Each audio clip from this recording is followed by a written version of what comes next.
Welcome to Mishika classes. Let's learn Python. Today we are going to start Python classes. So today we will discuss the introduction of Python. If you like the video, please like it, share it and subscribe my channel. First of all, history of the Python. Python किसने बनाई? Python कब बनी? पहले हम ये discuss करेंगे. It is designed by the Guido van Rossum in the year 1991. इसको design किया था गिडो वैन रोसम ने 1991 के अंदर. Develop by the Python software foundation. जिस कंपनी के तहत जिस कंपनी में इसकी डेवलपमेंट हुई थी उस कंपनी का नाम क्या था? Python software foundation. अब जो है पाइथन 1.0 एट दैट टाइम जो 1991 में जो लॉन्च हुई थी दैट वाज पाइथन 1.0. उसके बाद Python 2.0 I on 16 October 2000 and after that Python 3.0 series is started on 3 दिसंबर 2008. पहले पाइथन 1.0 थी जो 1991 में बनी. उसके बाद Python 2.0 I on 16 October 2000. After that Python 3.0 I on 3 December 2008. Let's start discussing about the Python. Python is a high level language. Python क्या है? एक हाई लेवल लैंग्वेज है. हाई लेवल लैंग्वेज का मतलब क्या होता है? हाई लेवल लैंग्वेज वो लैंग्वेजेस होती हैं जो मतलब कहते हैं यूजर फ्रेंडली होती हैं. बेसिकली हम कह सकते हैं मतलब जिसको हम यूजर्स जो है जो बनाने वाला है जो प्रोग्राम डिजाइन करेगा वो इसको इजीली समझ सकता है. Python is a user friendly और we can say that it is use English language. वो कौन सी लैंग्वेज को यूज करता है? इंग्लिश लैंग्वेज को यूज करता है. इसमें इंग्लिश की तरह ही पंचुएशन का कम से कम यूज होता है. इंग्लिश के कीवर्ड्स है सब कुछ इंग्लिश के ही ऊपर बेस्ड है. तो it is a high level language. It is easily interpreted. ये इजीली इंटरप्रेटेड की जा सकती है. मींस इसको किसी कंपाइलर की जरूरत नहीं है कि पहले कंपाइल करेंगे हम प्रोग्राम को. जैसे सी लैंग्वेज सी प्लस प्लस के अंदर होता है पहले कंपाइलेशन की जरूरत पड़ती है. ऐसा नहीं होता पाइथन के अंदर. It can easily interpreted. Means जैसे आप प्रोग्राम रन करोगे या प्रोग्राम टाइप करोगे उसके साथ ही इंटरप्रेटेड होती रहेगी. इसको कंपाइलेशन की जरूरत नहीं पड़ेगी. Next one, it is object oriented scripted language. कैसी लैंग्वेज है ये? ऑब्जेक्ट ओरिएंटेड स्क्रिप्टेड लैंग्वेज है. Means it can easily encapsulate the codes. Means हम इसमें क्या बना सकते हैं? ऑब्जेक्ट्स बना सकते हैं. ऑब्जेक्ट्स की एनकैप्सुलेशन कर दी और उसके अंदर हमने डिफाइन कर दी कि ये पर्टिकुलर क्लास जो है हमारा इस तरीके से काम करेगी और उसके अकॉर्डिंगली वो काम करती है. जब हम आगे प्रोग्रामिंग स्किल्स पढ़ेंगे प्रोग्रामिंग करके देखेंगे तो आपको ये पॉइंट इजीली समझ में आएगा कि ऑब्जेक्ट ओरिएंटेड स्क्रिप्टेड लैंग्वेज का मतलब क्या होता है, क्या होती है क्लासेस, क्या होते हैं modules.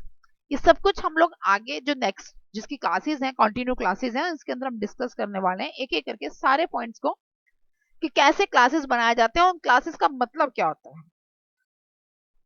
Next is it is interactive language. ये इंटरेक्टिव लैंग्वेज है. As I already told you that it is English language. ये इज इंग्लिश लैंग्वेज है. मीन्स इंग्लिश में हम इजिली पढ़ सकते हैं. तो इंटरेक्शन जो है between the computer and the user is easy. Computer और यूजर के बीच में जो इंटरेक्शन है वो इजी है. मीन्स हम क्या प्रोग्राम चाहते हैं वो हम उसको बताएंगे अपनी लैंग्वेज. हमें इंग्लिश लैंग्वेज इजीली समझ में आती है. As you all know that जो कंप्यूटर है वो सिर्फ 0 और 1 को समझता है. तो उस 0 और 1 को समझ पाना थोड़ा मुश्किल है. कंप्यूटर के साथ उस लैंग्वेज में इंटरेक्ट करना मुश्किल है. तो इट इज बेटर कि हम उसको किस में कोड कर दें? इंग्लिश में कन्वर्ट कर दें और इंग्लिश हम इजीली समझ सकते हैं. और उस लैंग्वेज को जो हमारा पाइथन है वो इंटरप्रेटेट कर देता है अपनी 0 और 1 की फॉर्म में इजीली. आफ्टर दैट क्यों जरूरत पड़ी कंप्यूटर पाइथन को हमें समझने की? It is software support reuse mechanism. ये बेसिकली जो पाइथन है वो क्या करती है? सॉफ्टवेयर को सपोर्ट करती है. उसका मैकेनिज्म क्या है? रीयूज मैकेनिज्म को यूज करती है. मींस कैसे हम काम कर रहे हैं एक के बाद एक हमने जो स्टेप्स फॉलो अप करवाने हैं कि किस तरह हमें से वर्किंग करवानी है हम उसका रीयूज कर सकते हैं. आगे इसके एप्लीकेशन हम डिस्कस करेंगे तो आपको पता चलेगा कौन कौन सी इसके एप्लीकेशन और कैसे ये रीयूज मैकेनिज्म को यूज कर रहा है. It takes less time for debugging. Means run करने के लिए. डिबगिंग मींस जब उसको रन करना है हमने प्रोग्राम को इसका आउटपुट को हमने चेक करना है. डिबगिंग मींस हमने आउटपुट को चेक करना है इसका एग्जीक्यूट करवाना है.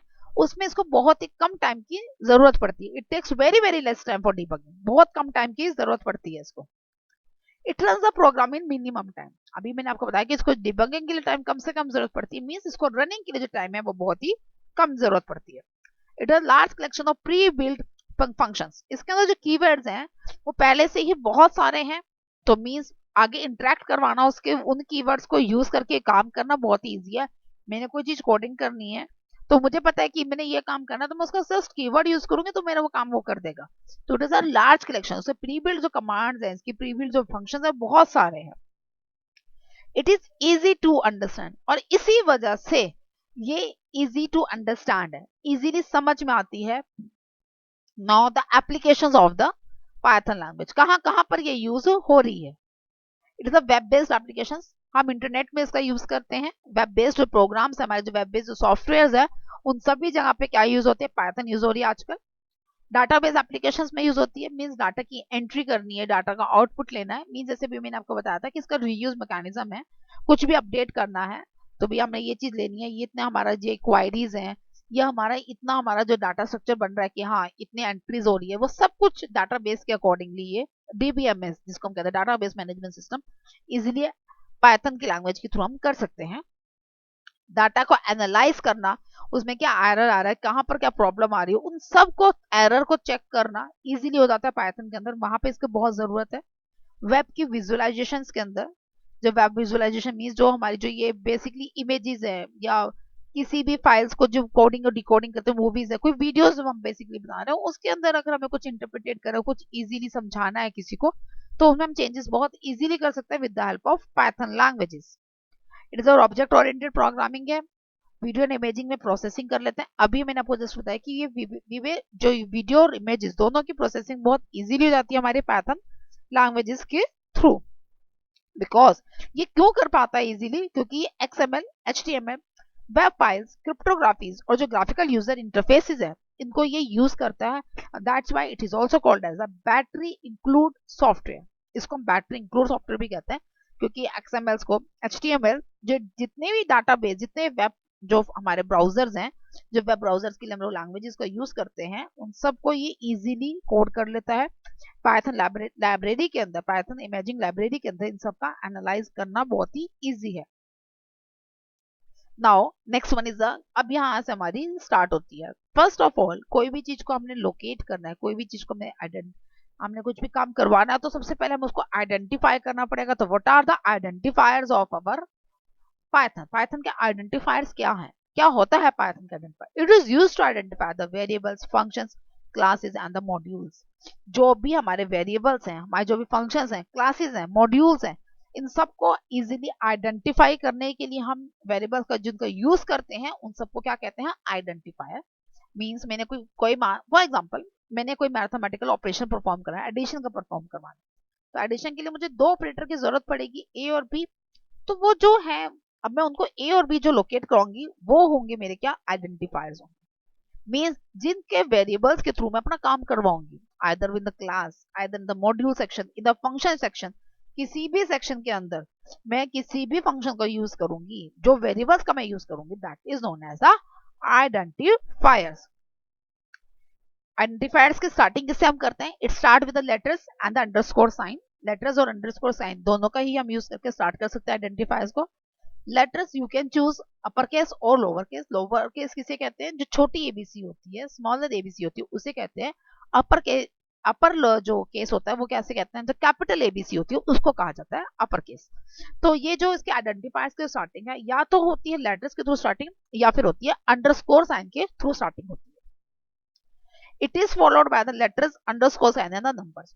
स्टार्टिंग में हमें जो फर्स्ट लेटर होगा, जो फर्स्ट वर्ड होगा, फर्स्ट लेटर होगा, वो तो लेटर होना चाहिए, फिर अंडरस्कोर होना चाहिए।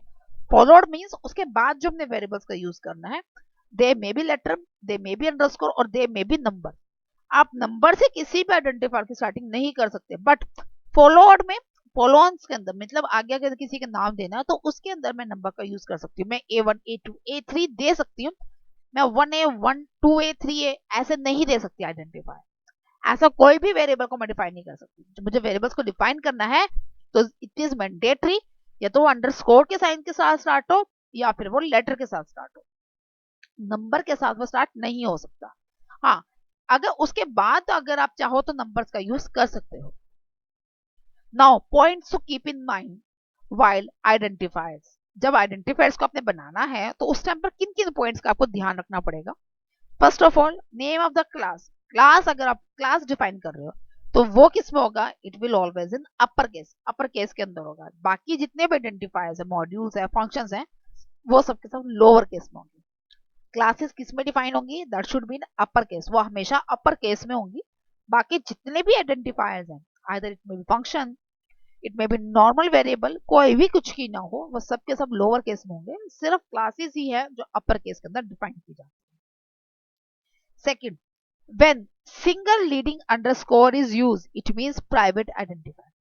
अगर मैंने आइडेंटिफायर के अंदर पहला सिंगल अंडरस्कोर का साइन यूज कर रही हूँ, अगर मेरा सिंगल अंडरस्कोर का साइन है तो इट मींस हम मैं क्या डिक्लेयर कर रही हूँ कि ये जो मेरा आइडेंटिफायर है it is a private identifier. Means वो इसी पर्टिकुलर फंक्शन के लिए, जिस फंक्शन के अंदर मैं डिफाइन कर रही हूँ, जिस पर्टिकुलर क्लास के अंदर डिफाइन कर रही हूँ, उसी पर्टिकुलर क्लास के अंदर डिफाइंड होगा, दूसरे के लिए नहीं यूज हो सकता, दूसरे क्लास के अंदर नहीं शिफ्ट ऑन करेगा।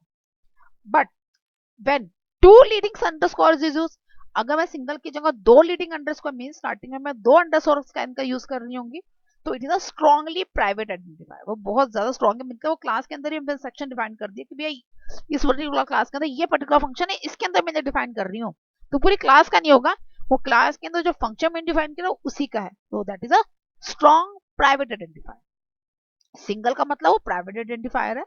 अगर डबल आइडेंटिफायर का यूज कर रही हूँ स्टार्टिंग में, तो वो क्या बन जाएगा, strong private identifier. And if I am using two trailing underscore, trailing means ending के अंदर लास्ट में मैं दो अंडरस्कोर का साइन यूज कर रही हूँ, इट मींस मैं एक स्पेशल नेम डिफाइन कर रही हूँ, it is not a function, मतलब वो कोई स्पेशल नाम है जिसको मैंने डिफाइन करना है, तो मैं क्या करूंगी, लास्ट में उस पूरे नाम को टाइप करने के बाद लास्ट में मैं दो अंडरस्कोर का साइन को यूज कर दूंगी। ओके, दोबारा से बता रही हूँ, स्टार्टिंग में अगर एक अंडरस्कोर का साइन है तो इट मींस वो प्राइवेट आइडेंटिफायर है, दो अंडरस्कोर का साइन है इट मींस वो स्ट्रांगली प्राइवेट आइडेंटिफायर्स है, अगर लास्ट में दो अंडरस्कोर का साइन है it means it is a special name. Next is a keywords. What is keywords, keywords किसे कहते हैं, keywords are the reserved words. Keywords किसे कहते हैं, कीवर्ड्स रिजर्व वर्ड्स को कहा जाता है। What is the meaning of reserve words, reserve words किसे कहते हैं, मींस रिजर्वेशन का मतलब क्या होता है, अगर मैं रिजर्व कर रही हूँ किसी चीज को तो मींस उसका मैं ही यूज करूंगी, तो सेम कीवर्ड्स का रिजर्वेशन का मतलब क्या होता है, वो वर्ड्स वही काम करेंगे जिनके लिए वो मतलब बनाया गया है। जिस टाइम पर पाइथन की डिजाइनिंग हुई थी उस टाइम पर ही ये वर्ड्स को डिफाइन कर दिया गया था, इस पर्टिकुलर वर्ड ने यही काम करना है, वो इसके अलावा कोई काम नहीं करेगा। For example if command, else command, ये कुछ रिजर्व वर्ड्स है हमारे, इनके काम, इनके जो फंक्शंस हैं वो सब के सब फिक्स हैं। Next is it can not use as identifiers, हम इनको आइडेंटिफायर्स की तरह यूज नहीं कर सकते, मींस हम इनको प्री डिफाइंड वेरिएबल्स हैं वो हम उनको डिफाइन नहीं कर सकते हैं। Keywords contain the lower case only, keywords के अंदर लोअर केस का ही यूज किया गया है। हाँ, अगर हम उनको कैपिटल अपर केस का यूज करते हैं तो वो then it is not a keyword, तो वो कीवर्ड की तरह बिहेव नहीं करेगा। मतलब मैंने इफ कमांड का यूज करना तो मुझे small I F he use करना पड़ेगा। अगर मैं कैपिटल आई और कैपिटल एफ का यूज करती हूँ या फिर कैपिटल आई स्मॉल एफ और I can say that small I and capital F का यूज करती हूँ, then it is not a keyword, तो वो कीवर्ड की तरह बिहेव नहीं करेगा। कीवर्ड की तरह बिहेव करवाना है तो मुझे कंप्लीट वर्ड किसकी तरह देना पड़ेगा, लोअर केस में, स्मॉल लेटर्स में देना पड़ेगा। This is all about the today's class, I hope you get the point what I want to explain you. Next class से हम पाइथन की थोड़ी सी प्रोग्रामिंग भी स्टार्ट करेंगे, पहले इसकी इंट्रोडक्शन पढ़ेंगे कि किसे क्लासेस कहते हैं, मॉड्यूल्स किसे कहते हैं, थोड़ी सी थ्योरी करने के बाद ही हम प्रोग्रामिंग स्टार्ट करेंगे। I hope what I want to explain you get that point. If so, please like it, share it and subscribe my channel. Thank you.